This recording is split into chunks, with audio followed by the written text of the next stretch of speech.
What's up, Hobby Hotline? It's me, Adam from Heroes for Sale. I will be, I guess, the host, or we're all co-hosts, but I'm going to be, I don't know, running the show, I suppose, tonight.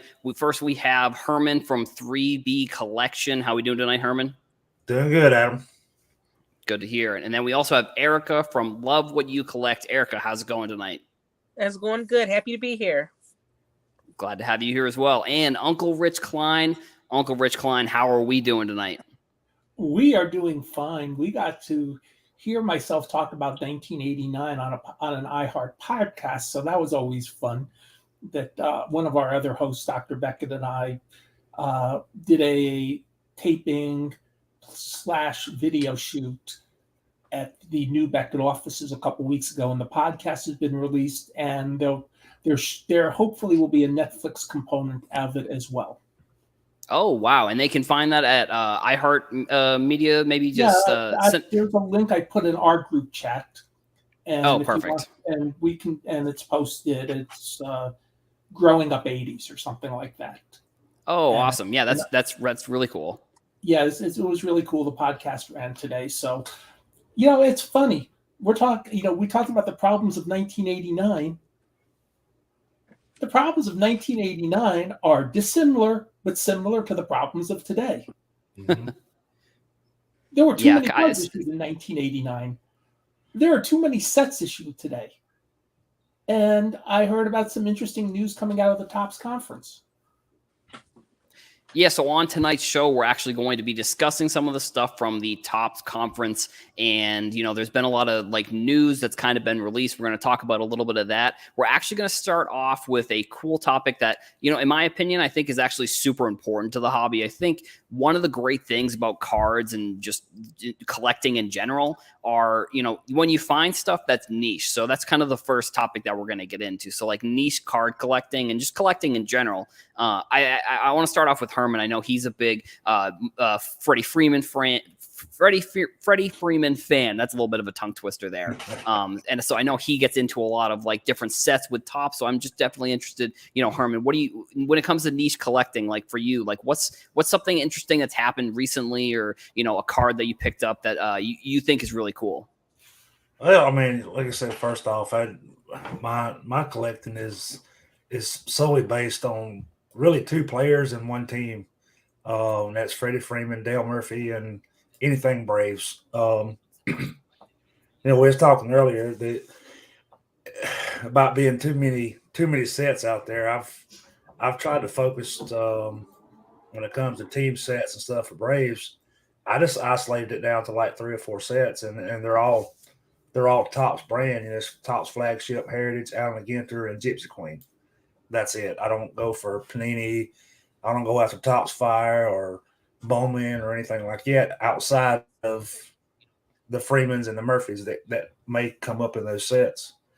And for me, it makes it more relaxing because I'm not chasing, every squirrel that runs across the yard, or every new prospect, unless it's a Braves prospect. Maybe, I did Christian Pache a couple years ago, which he's no longer with the Braves, so I moved on.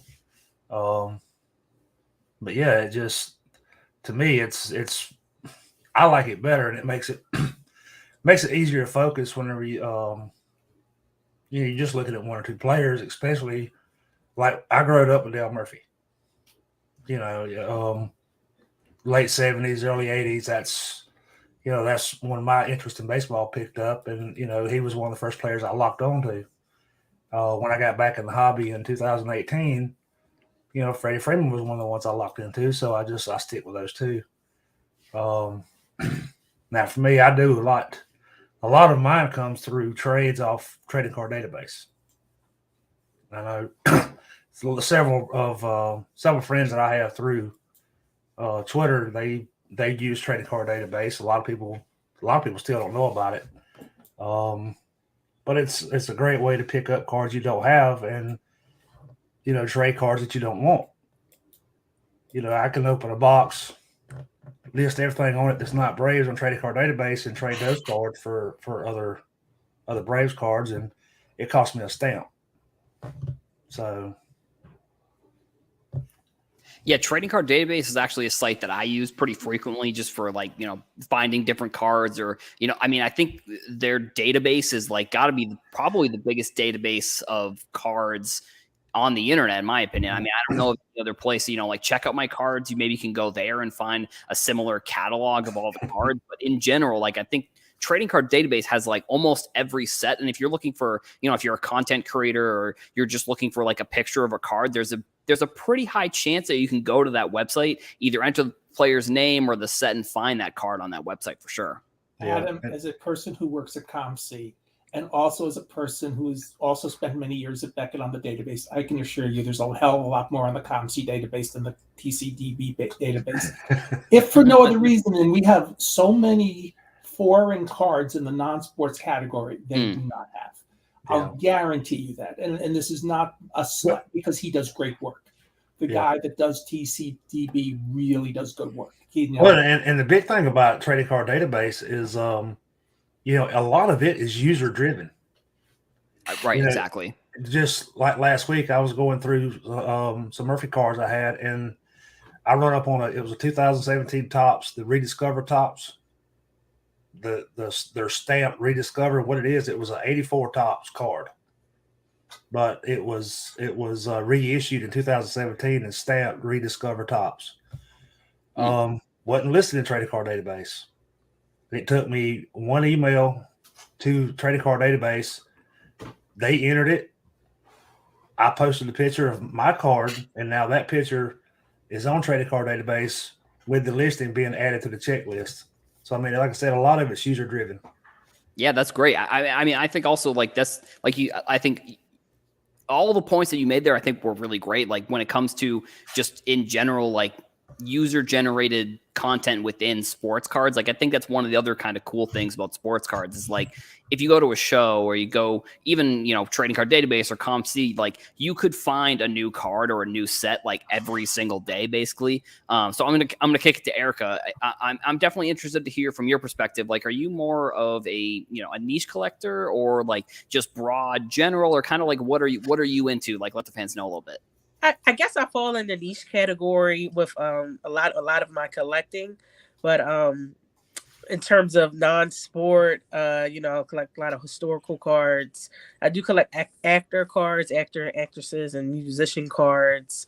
The most recent card I picked up at the last show I went to was a Titanic card, which is pretty cool. I do think the niche market is something that can really grow a lot more and really captivate new audience and keep them in the hobby. So.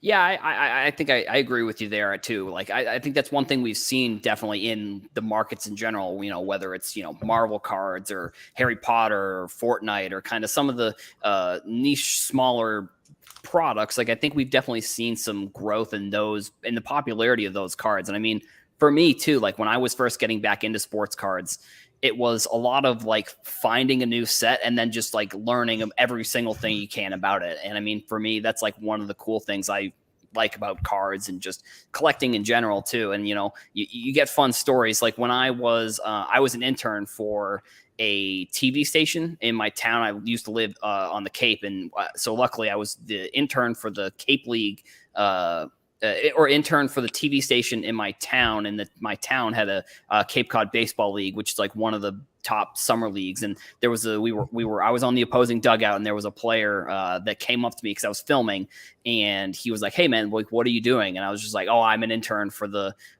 for the TV station. We're recording the game." And then like next thing you know, a couple years later, I pulled his card out of like a 2019 Topps box, and I was like, oh my god, I can't even. He got drafted by the Yankees and traded around a little bit, and I think he plays for maybe the Nationals now. But it's like it's kind of cool stories like that I find enhance my hobby experience. And I mean, I'd be interested to see if you guys kind of have maybe a similar story, or like if, what you think about just sort of, finding new stuff. Like how do you guys do you guys look for new stuff, or is it more of like, you find the thing and then you kind of stick to it, I guess?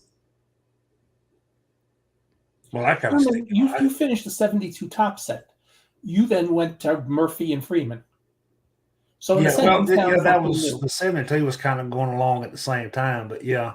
since I've finished it, I've been able to focus more on just those two players, and I've actually, in the last week picked up, I think, 30 or 40 cards that, unique that I did not have, because I'm more Herman, confident. did you get the 72 variations? I have not finished that yet. Herman.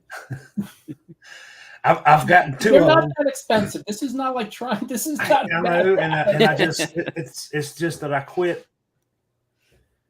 I guess I was satisfied with just finishing the set. I know that I just, and there was a couple people that mentioned, and I think you were one of them, that you need to go for the master set, get the variations, and that's what got me on eBay and got to looking them up. And I actually did pick up two of them, but I didn't take it any further yet. So yeah, well, the thing is, they're not that expensive. If it was a rabbit hole, like 67 tops, there's Bob Pretty and Mike McCormick have traded and no traded variations, and in nice shape. Those are, and there's a Bob Bruce with a funky spelling on the back of Braves no less. They spell Braves R-Baves. Those are $30 cards. I'm okay if you don't do that. These are $2 cards. You should finish. Well, and it wouldn't, it's not the price that got me out of it. It's just that I just didn't pursue it. I've got the list. I mean, I've got it right here in front of me. The ones that I need for it. Erica, you said you collected a Titanic card, and you picked up stuff like that. I mean, so are you more into non-sports or more into the sports cards? I'm more into sports cards, I would say. And with the niche cards, they kind of come to me. I don't go looking for them, honestly. Actually, a friend of mine showed me the Titanic card, and I was like, "Oh wow, I didn't see that." And I looked at it, and I really liked it. Or if I'm at a show and I'm like looking around, I might see in that one corner of the case that niche card of a Star Wars or an actor or something like that. Then I'll catch my eye and I'll look at it, and I'm like, "Okay, I really like this for my collection." So that's kind of how I go about it. Yeah. Well, talking about niche cards, like the TV series cards that come out, like I think just recently Stranger Things released a new set. Yes. And going back as far as, I mean, you can find stuff from Andy Griffith and old shows like that nobody ever really knew was out. This show Smallville, I don't know who all's familiar with it, but it was kind of like the early days of Superman.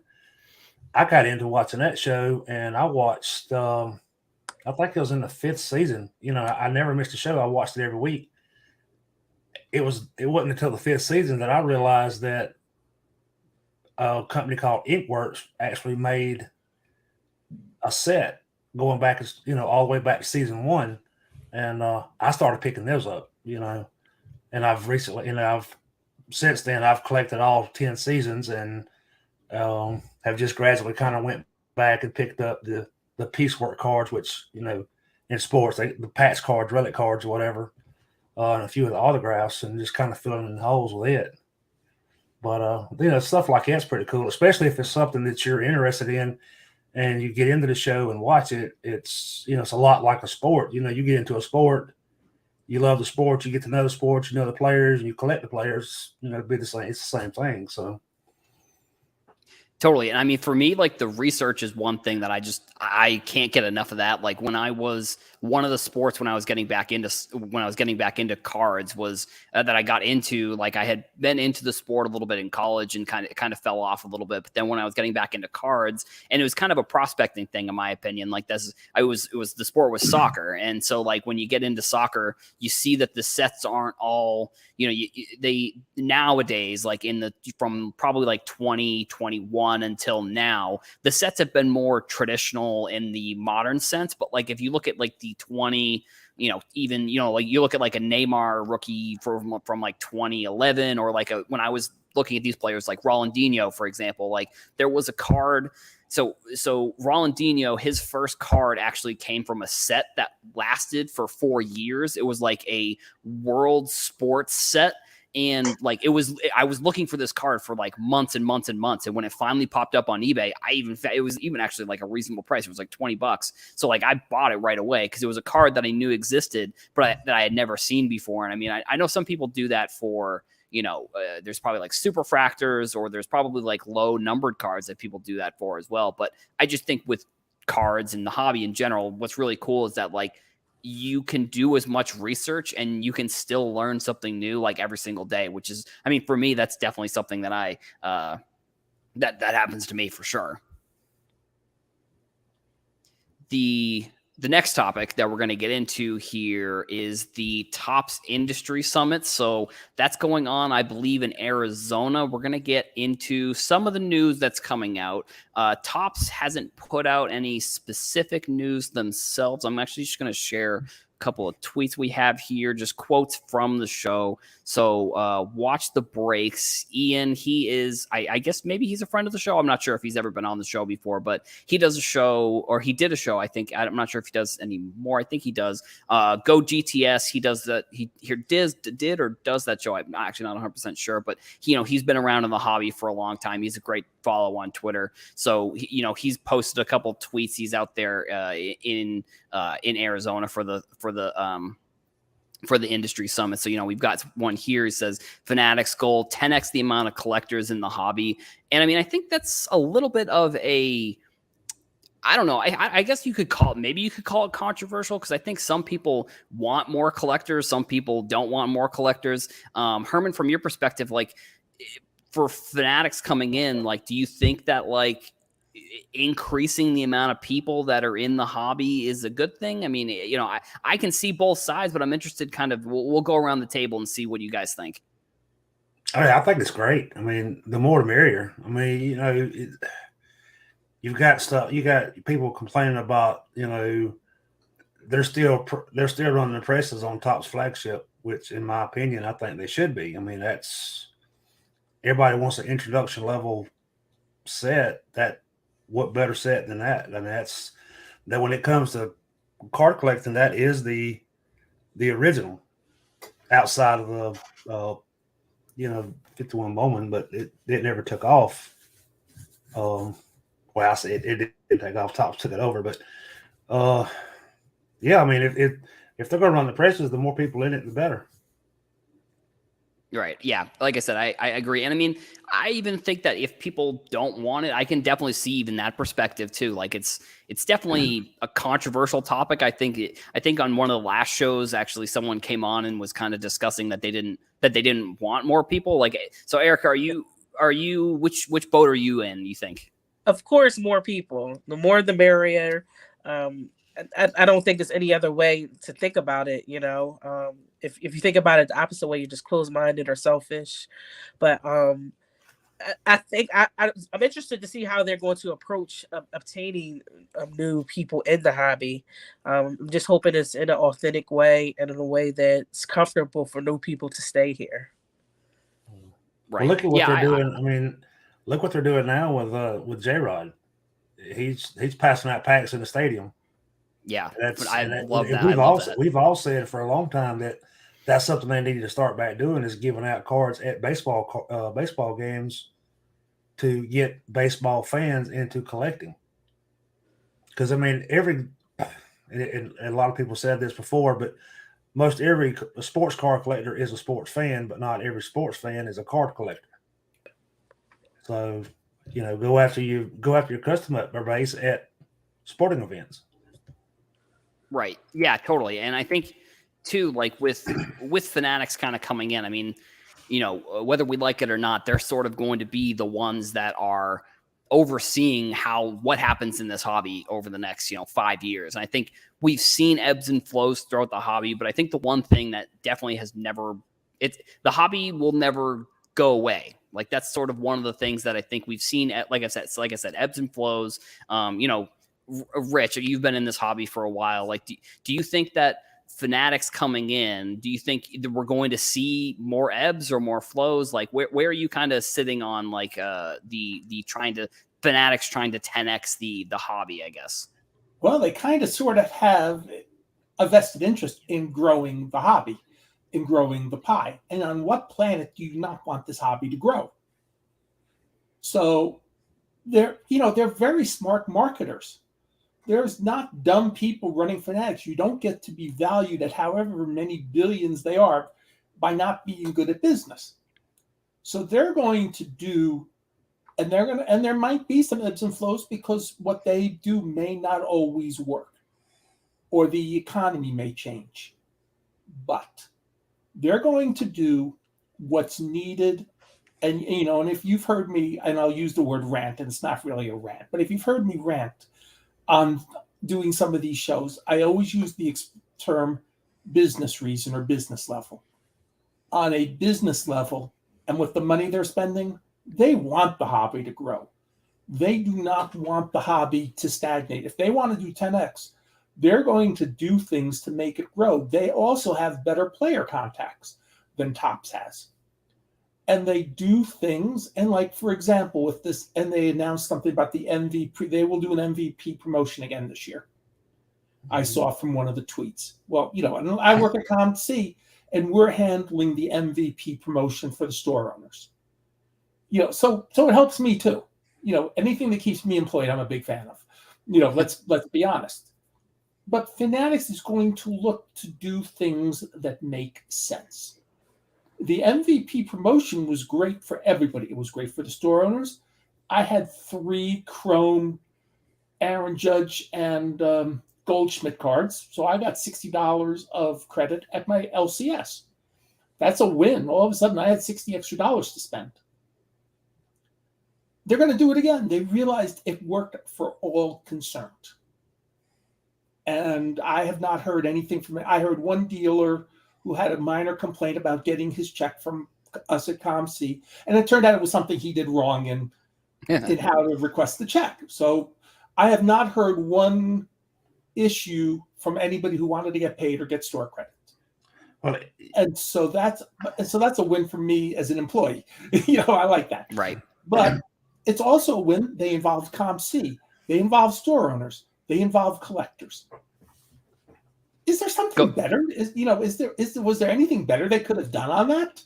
They took a bad situation and made it a good situation. And if that's how they're going to react to bad situations, realize this is a winning way, let's do more of it. That's, again, a very positive thing. And Chris just made a really good point.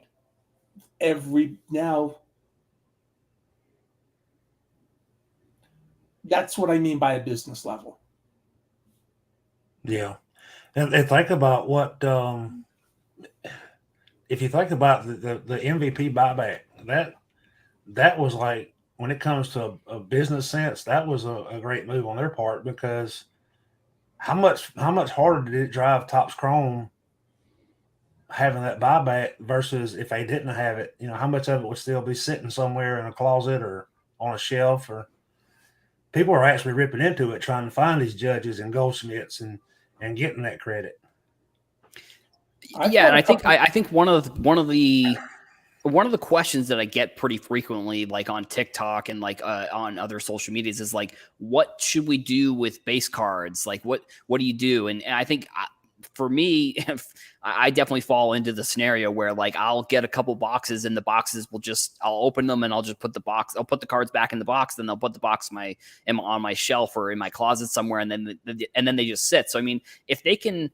I think the MVP promotion was a success, I think, and if they can find more ways to maybe do like buybacks or do other things, I mean, that's kind of one of the other good things about the hobby, is that it's self-sustaining in a way, like where if someone buys a box of cards, they can, if they're I always say too, like, if you can get 50% of your money back, like if you sell every single card that has value, and value can be maybe subjective in some cases, but if you're selling all the cards and you get 50% back, that helps the hobby. And I think that the buyback program too was a really great idea, just from, and it maybe not necessarily innovative. Like, I'm sure other companies have done that in the past. Like, I know Upper Deck did that, where I forget if you send in, it was with their the Call of Duty product that they came out with. I forget if it was the physical cards or if it was the digital cards, but if you got like 3 base cards, you could trade them in for like a variation card. So, I mean,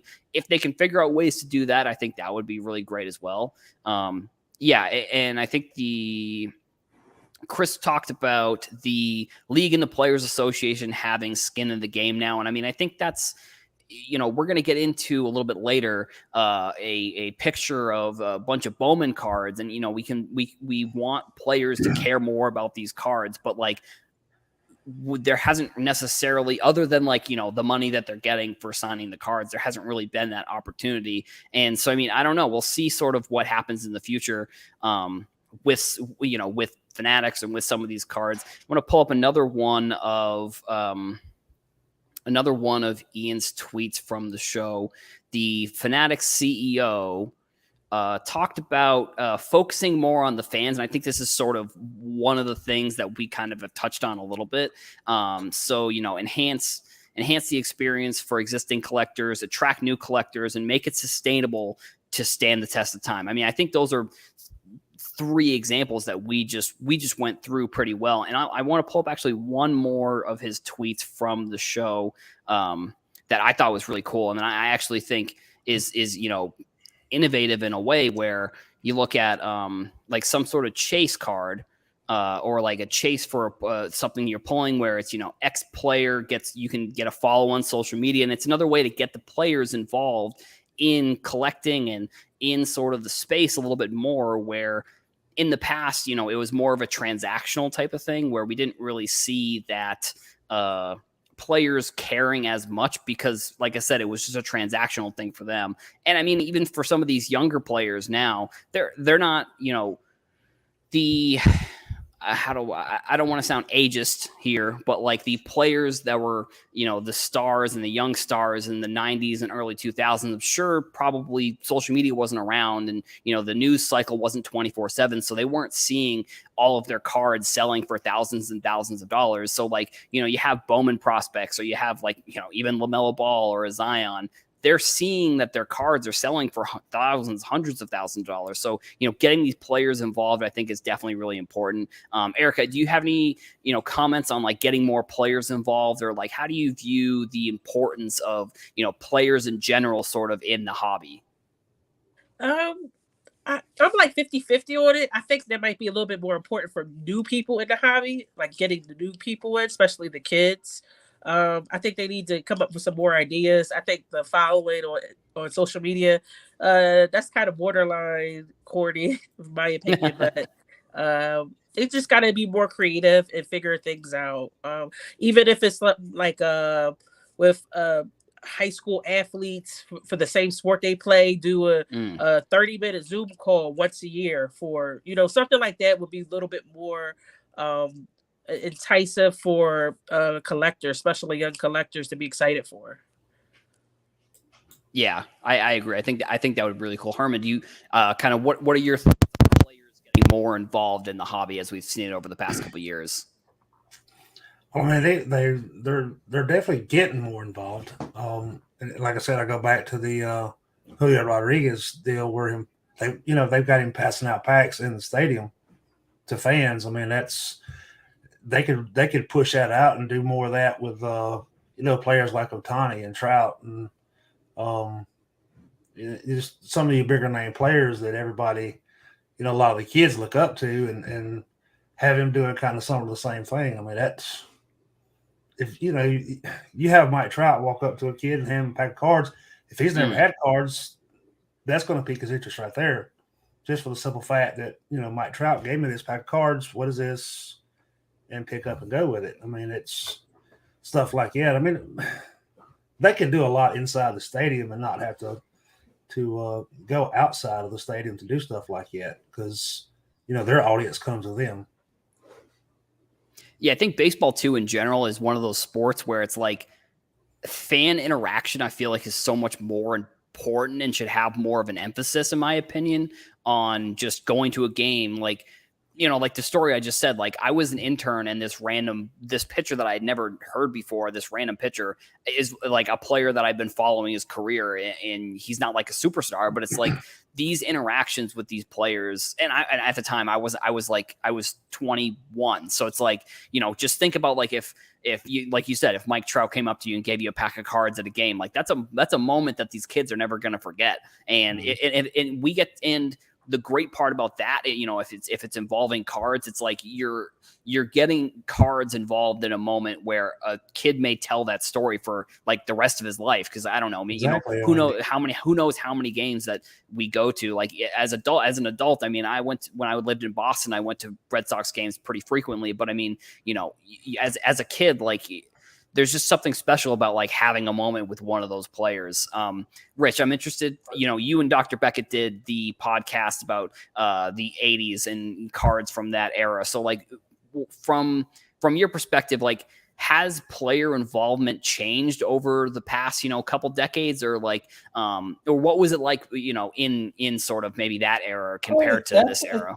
I mean, just think about it. In the 80s, we had a few, we'll call them not the mainstream sets, but a few oddballs the wrong, but a few other sets had player autographs in them, but they weren't the major companies. It wasn't Topps. It wasn't Upper Deck until Reggie Jackson in 1990. And even then, there was maybe one or two players at a time. It really didn't get going until the mid-90s. In 1989, you have no player autographs. You have no jersey swatches on cards. You probably have some guys who are collecting or some folks that are collecting, but a lot of them did it quietly and a lot of them didn't care. Some now care because there's money involved. Some care because they like to get their own cards. I mean, Herman can tell you that we both watch our friend Bo Spencer Thompson, 1 Million Cubs webcast most morning. And Ethan Roberts, who was a rookie pitcher last year, he was actively seeking a rainbow of his cards. There's somebody I read an article about who's collecting anybody who hit a homer off him. There are people who collect, but there's definitely more than there used to be. And that's fine. But not everybody has the collecting gene. And frankly, a lot of times, if you're going to be a Major League Baseball player, your time is you're not going to have a lot of time to collect when you're growing up, because you're focusing on being a player. The old saying, those who can do and those who can't teach. Well, those who can play and those who can't collect. That's right, a little bit yeah. of an exaggeration, but there is something about that. You're doing things. And not everybody's going to be a collector, and not everybody wants to be a collector. And that's okay. To me, I would take 10% of the people entering any sports thing, any baseball game or any football game or any basketball game or any hockey game. If I had 10% of the audience as collectors at the game, it's a win. It's a win to have people collect. It's a win while you're there. I did an article for GTS a few years ago about how hard it would be to really do a good tennis card set. Because tennis players travel on a tour. They're not going to have time to settle down and put down roots. They're not going to collect stuff. It impacts how they travel. So you can't really have a lot of tennis players collecting their own things. You have a few football players who trade jerseys. That's one of the things they do. So basically, the world has changed. The more players we can get into collecting, I'm happy about. But we can't force feed it either. We can't force feed the kids to collect, but we can make it more enticing. We're talking about J-Rod handing out packs. Well, after the strike in the 90s, we had baseball players handing out packs at spring training games. Nothing new is under the sun. We were doing that 25 years ago. We're doing it today. And that's fine. We want packs in people's hands at games. When teams do baseball card nights. I'm sorry, Eric, if you have something to say, please feel free. I saw you start, so that's a very popular thing for fans. They give away these bobbleheads. That's very popular for fans. If it's a fun collectible, people will get it. Sometimes you'll even draw people to the game when you're giving away the cards.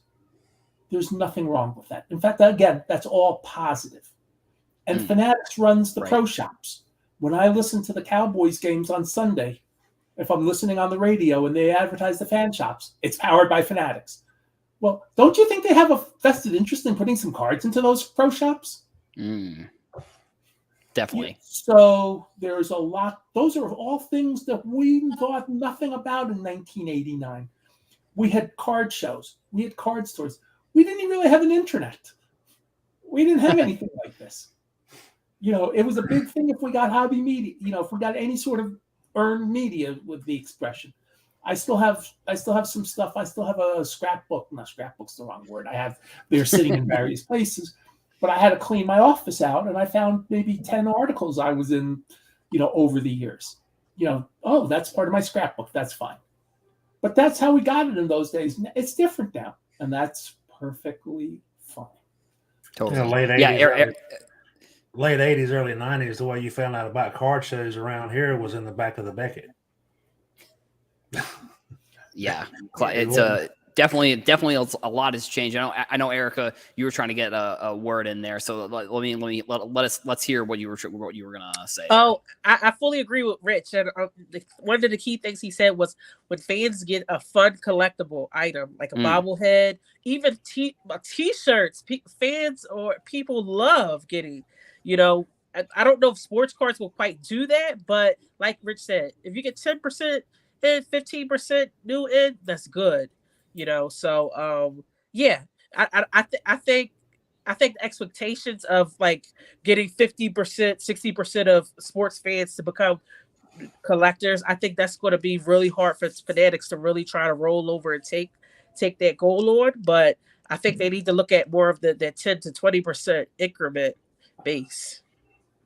Yeah, I agree. Shout out to everybody leaving some comments. We had some good ones. Put some sunflower seeds, like Alan and Ginter, and then you can grow a plant. I think that would be a really fun idea.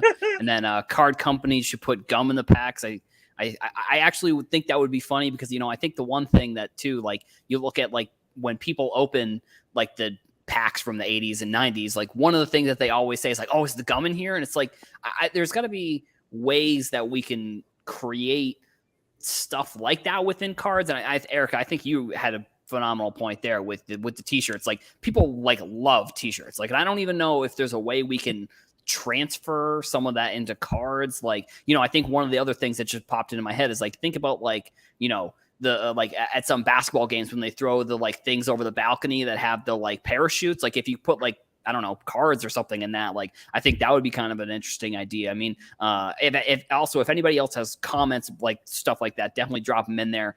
Shout out to everybody in the comments, everybody watching. If you're watching on YouTube, make sure you hit the subscribe button. We would really appreciate it. It helps out the show a ton. If you're watching on Twitter or Facebook, I don't know if it's re-Facebooking or reposting, whatever it's called on Facebook.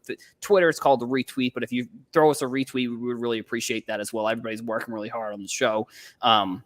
I had one other tweet here that I wanted to bring up from the industry summit. The sports card investor is also out there, and he was talking about, Top said that they're going to be simplifying and consolidating their product line. Some of the products that are going to be taking a break or potentially not returning. We got Clearly Authentic, Bowman Chrome X, which is, I don't know, that was a product I kind of liked, but that's okay. Gold Label Opening Day First Edition, which actually that's one that I'm kind of happy is sort of moving away. I think that was sort of a filler product that, came in because there were, from what I heard, at least, that there was some missing autographs that didn't come in for a regular Bowman that they had to not missing autographs. They were smudged autographs that they had to put on first. They had to put on first Bowman, so they couldn't put them on the regular first. I don't know. It's maybe a conspiracy theory, but either way. And then Topps Fire and Gallery are going to be some of the other sets that are taking, maybe a backseat here. So we'll start with you, Herman. Were any of these sets ones that you kind of looked into, or ones that you collected that you're, disappointed that they're going to be going away? No, not really. I mean, I hate that. I know one collector that the only product she opened every year was opening day. And I hate that for her. But for me, it wasn't. None of the sets were inside of the ones that I actually would collect. I mean, like I said earlier, I build a flagship set every year, and then the sets that I collect my team sets from is Topps Flagship, Heritage, Allen Ginter, and Gypsy Queen. So the only dealings I had with any of those were just picking up, the individual cards that I wanted the players. So I mean, it's not, I hate to see some of them go, but right. It's not gonna affect the way I collect. Gotcha. Yeah, and Erica, so are you do you do baseball? Like, is that one of the sports that you collect? And like, were any of these sets ones that you kind of had looked into at all? Or how do you feel about, or maybe even in general, maybe not necessarily these sets, but like, do you think that we're going to see more of this? Or do you think, like, how from a Fanatics perspective, do you think that we're going to see more sets take a back seat and then an increase in product? Or like, so what are some of your predictions, I guess, on sort of stuff that's going on around these types of sets? Well, my prediction is that they realize that we need to cut a few to focus on making the others much better. Focus on quality control, etc. So I'm glad that they are cutting back, and hopefully we will see an increase in more creativity and making the other products much better. So I don't collect much modern baseball, more older baseball, but my daughter does. She does opening day, just for fun. But she doesn't really have fun with it because it's nothing that really catches her eye in it. I know sometimes she gets the mascot cards or something like that. That's different, but it's not like exciting for her as like the football or basketball that she rips open. They're kind of almost like when they cancel your favorite TV show. I feel like in some of these cases, like I'm trying to think of any shows that I've liked over the random stuff on Netflix. Like when they, you really get into it, but unfortunately, in some cases, maybe you were one of the only people that were into that show, and that's why they had to cancel it. Unfortunately, like that could be the case with some of these clearly authentics or the Bowman Chrome. I mean, opening day, I was a little bit surprised. I think it's definitely obviously it comes out in between Series 1 and Series 2. I think it's sort of like, it's almost like a Series 1 update in a way. So in my opinion, actually, I think they should be bringing back, they should be going Series 1 and Series 2, and then maybe trying to even take away Topps Update. It's a money-making thing, so I don't think they would do that. Rich, so over the past, couple decades, have you seen any sets that you thought were extremely popular that they stopped making or that they kind of reduced on? Well, I was annoyed years ago when Stadium Club went away for a couple of years, because that was one of the best products Topps had. But looking at that list, I will also miss opening day. I like opening day. Yeah. Opening day was a price point that was, but in a way, opening day is not gone. It's sort of replaced by Big League. There's still going to be a very affordable product, and that's okay. And remember a couple other things. Personally, clearly Authentics, I've never even opened them. I see some of them come into ComC. I've never even seen them in the wild, so to speak. And when I say in the wild, at the card shows, I don't see them. Bowman Chrome X? What the bleep was that? I've never seen Bowman Chrome. I may have seen the boxes, but not even realize what they were. I mean, you got Bowman, you got Bowman Chrome, you got Bowman Chrome Sapphire, you got Bowman Chrome X. Give me a break. I never liked Fire personally. That's a personal thing. And if you bring the list back up, there's, Yep.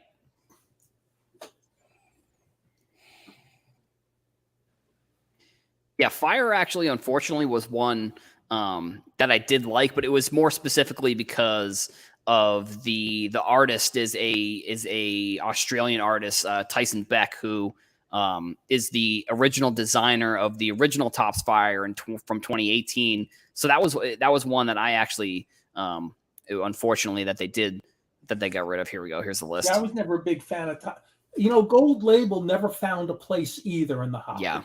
Right. And also remember a couple other things, and let's look at this on a business level. Remember, they're saying they're maybe taking a break. We got Topps 1 out. The next 2023 product that is coming out is, I believe, at the end of March, and it's Big League.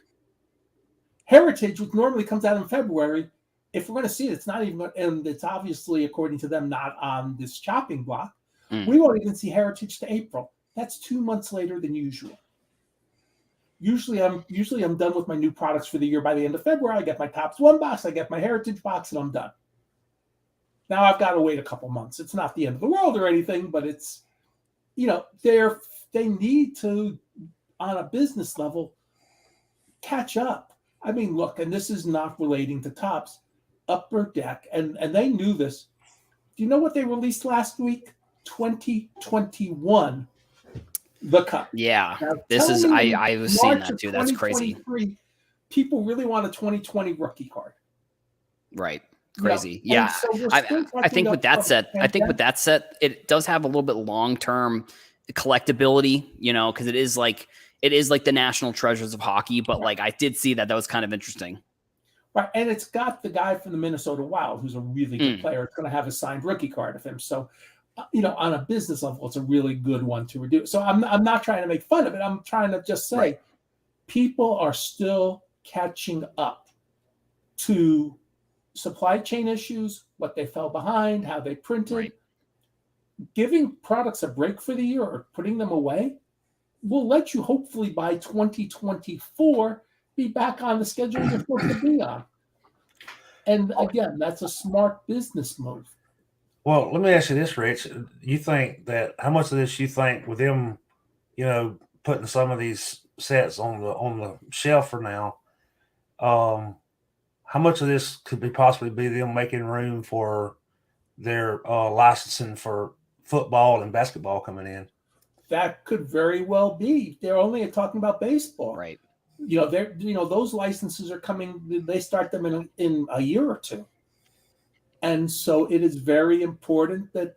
But if I heard correctly, and they really did buy the printing press down here in the DFW area, and there are 2 printing presses in the DFW area. So if they bought Cardamundi, which is where Topps is produced, well, then they can produce whatever cards they want whenever they need to. So it'd be more of the gestation period of 9 to 12 months for each product. This also gives you a chance. As I said, it's a catch-up. And I suspect, my guess is we might have opening day come back. I like gallery. But it's again, as you said about artists, not everybody always liked the art and gallery. Gallery, I thought, was a really good product host, on the retail for the retail stores. But it's okay as long as there's still stuff available for your Walmarts and your Target and your Myers and all the places of retail. Because Herman, you now have a card store in town. Before that, how far did you have to drive to go to a card store? Closest card store for me was an hour and 45 minutes. So we'll call it 2 hours. You're driving 2 hours each way to a card store. I bet you there's a Walmart or a Target not that far from you. Well, yeah, but our Walmart quit carrying cards 6 months ago. Sorry about that. But if the next Walmart 10 minutes further away has cards, about an hour. About an hour. 5 minutes. An hour's better than 2. Yeah. An hour is still better than 2 hours. I mean, 2 hours, you better be really understanding it's basically a full day to go to the card store. Mm-hmm. And it better be a good card store or something you're going to buy something at to make a 4 hour. Look, Erica's in the Philly area, right? Yep. You're blessed. You have a really good show in Philadelphia. Yes, we do. Yep, the Philly show. The Philly show. I am blessed. I have several really good stores near me. Plus, literally within walking distance of this office, like across the street, is the Dallas Card Show. Literally across the street. I mean, it's a 300-foot walk, a 400-foot walk. Yeah. I mean, 6 times a year, I get cards. So yeah, and one product that we're definitely not going to see a decrease in production is going to be the Bowman brand. So one of the, I guess you could call it initiatives recently for Topps over the past, couple years has been increasing Bowman products. We saw first edition, we've seen them addition to Sapphire. And I mean, since they've gotten the NIL licenses, that's, I think, been one of the interesting changes that we've seen recently when it comes to college cards, because the big difference here, in my opinion, is that we're getting college cards of players who are in college right now.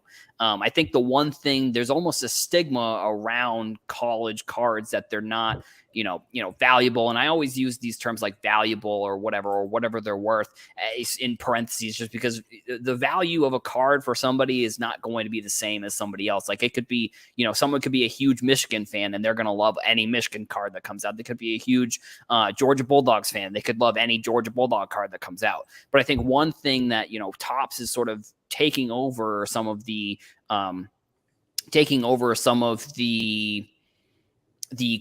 that are college, but they're coming out with cards of players that are in college. So, I mean, I'm definitely interested, Herman, from your perspective, like, have college cards ever been something that you've kind of looked into, or is that something that, you're more staying away from college cards in general?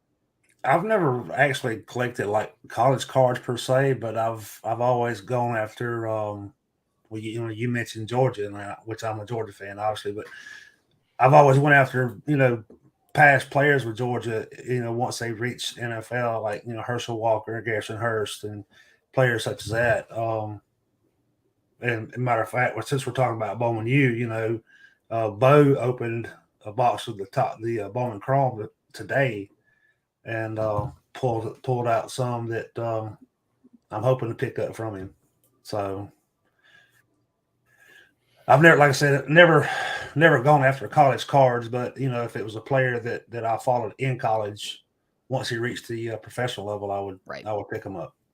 Yeah. Erica, so from your perspective, is college cards something ever that you've looked into, or maybe another question too is, like, are you more interested now than you were before, or has it not changed for you? Because, like, from my perspective, I'm more interested in people who didn't like college cards who are now potentially going to like college cards. So, like, has this changed your perspective on the college sports card at all, or is it still sort of the same as it has been in the past? For me personally, the same. I do collect some college cards, especially like Georgetown, Allen Iverson, Patrick Ewing, because it's so historical. Some Temple cards. Certain players Michael Jordan, North Carolina card. That's just nice. So for me personally, I see value in it. I do collect them, not a lot, but I do have some in the collection. But I hope people are more open to college cards in the future. Even if they have just a couple in a collection, just be more appreciative of them instead of just like thinking of them as just like really corny. Now, one thing I do like about it now is that the fact that now, I can pick these players up with them in their college uniforms and not having to wait until the professional card comes out in whatever team they happen to go to.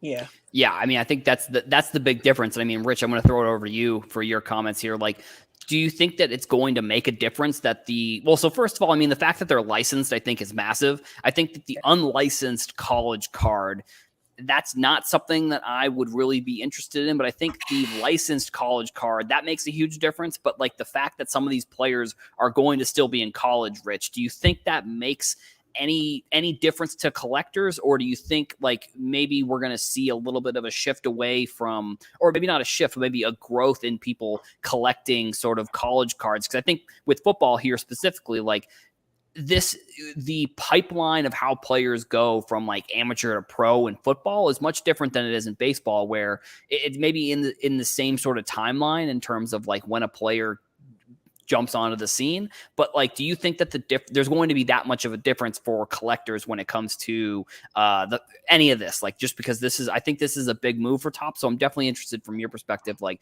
do you think anything's going to change for people?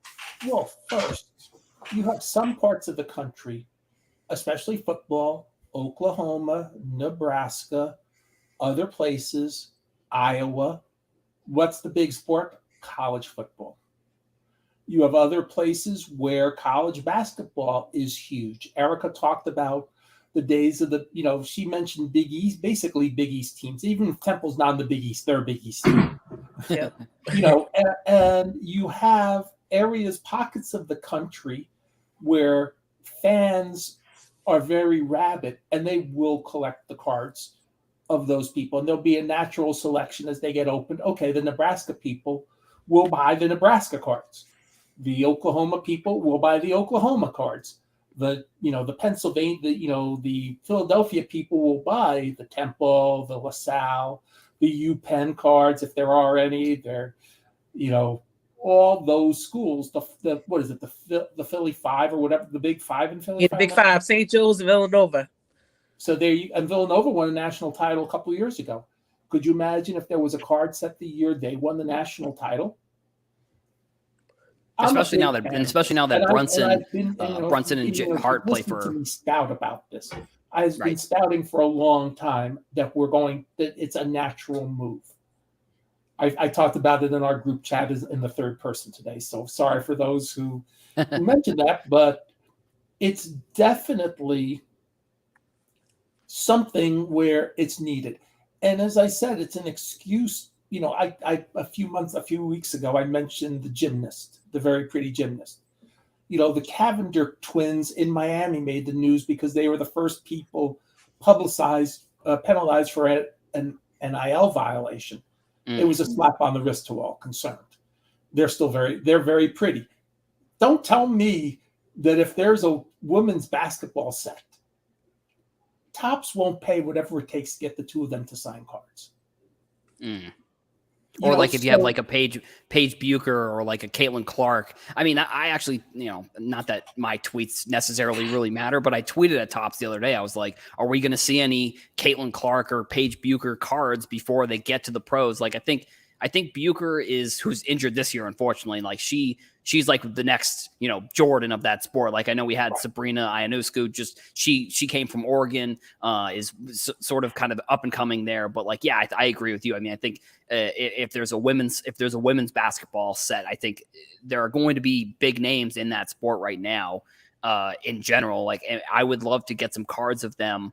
And we saw it sort of. Oops, I think my light just died. That's all right.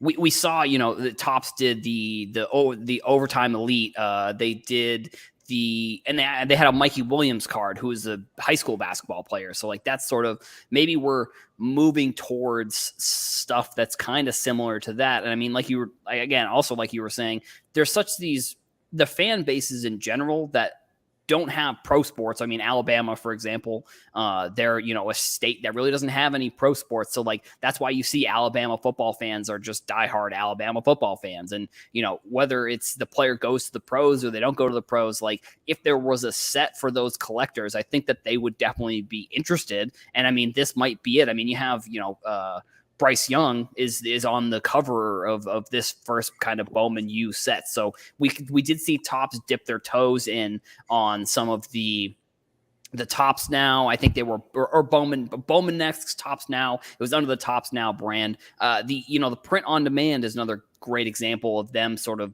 trying to switch things up a little bit when it came to some of the college cards. I'll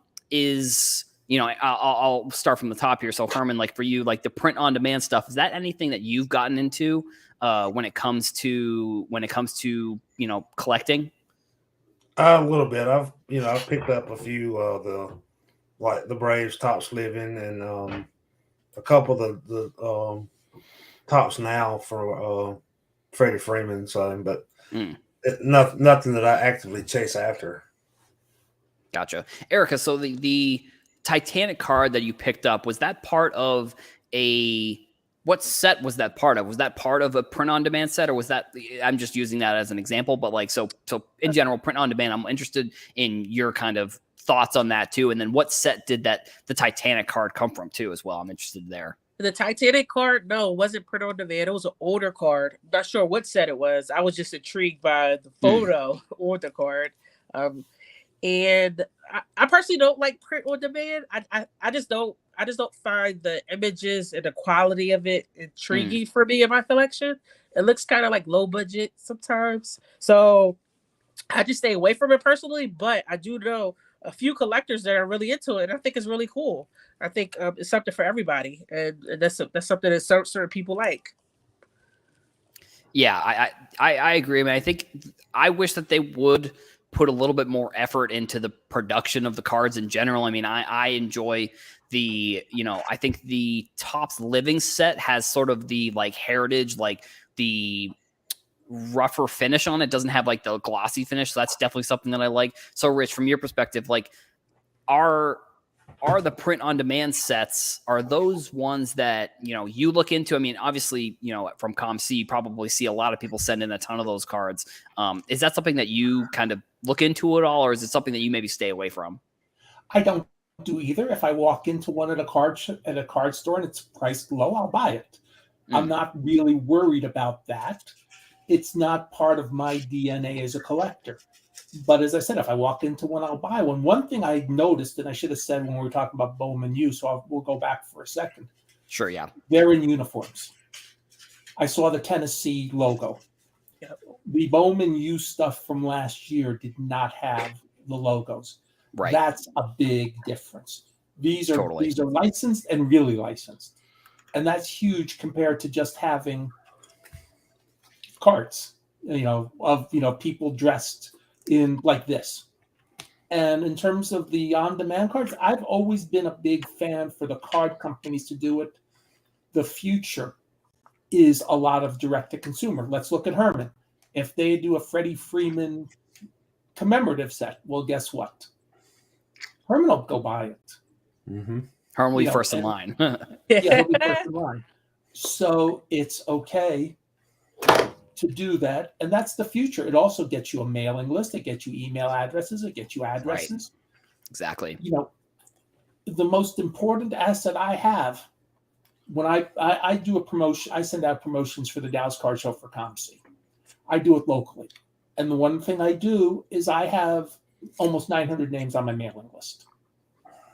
And it's my mailing list. It's not a ComC mailing list, but I use it to promote the show.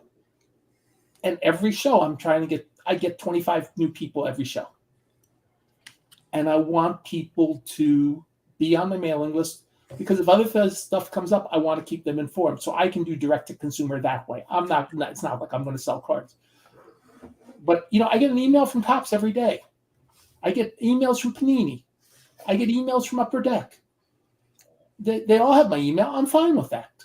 Right. I want to know what's coming out that they're offering directly to me. We do EPAC at ComC. It's a big hit for a lot of people. We get a lot of Topps Now cards. We get a lot of Panini Instant cards. And one other thing about that is, remember, they're getting these cards out almost instantaneously.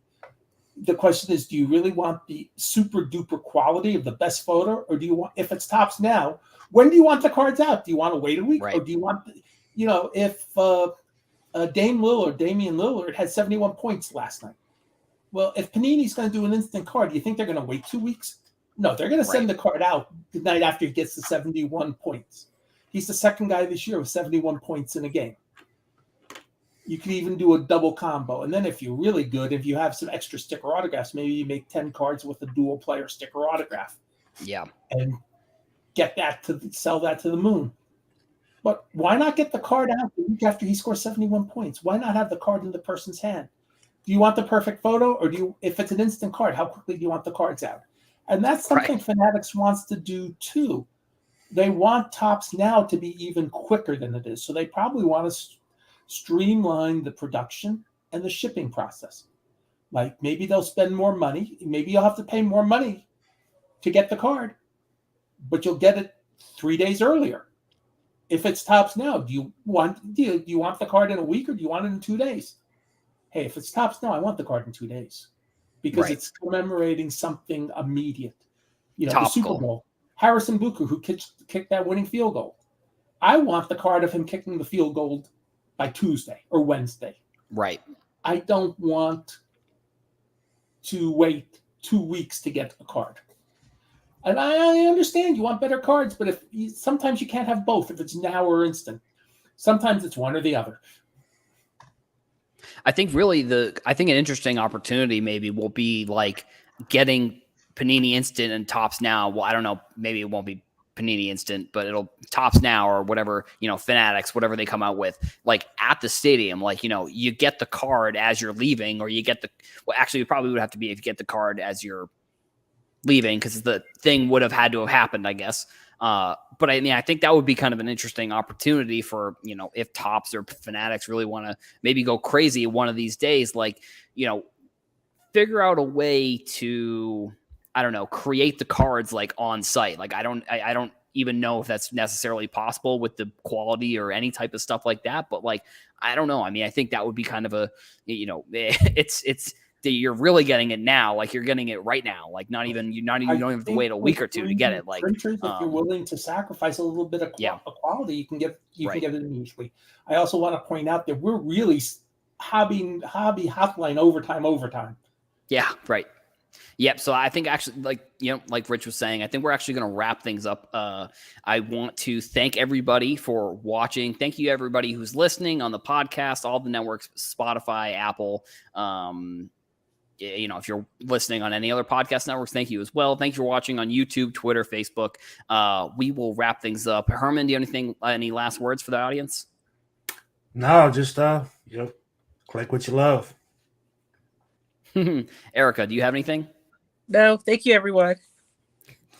And Rich, we'll wrap things up with you as well. This was your first time engineering, hosting, whatever. So congratulations. We've had people with more experience who've taken us off the air. So good job. Thank you, everybody. I appreciate it. I hope you all enjoyed the show, and we will see you on Saturday on the Bench Clear Media Network on their YouTube. That's where you're going to find Saturday's show, and then next week we'll be back on Hobby Hotline. Thank you all for watching, and we will see you in the next one.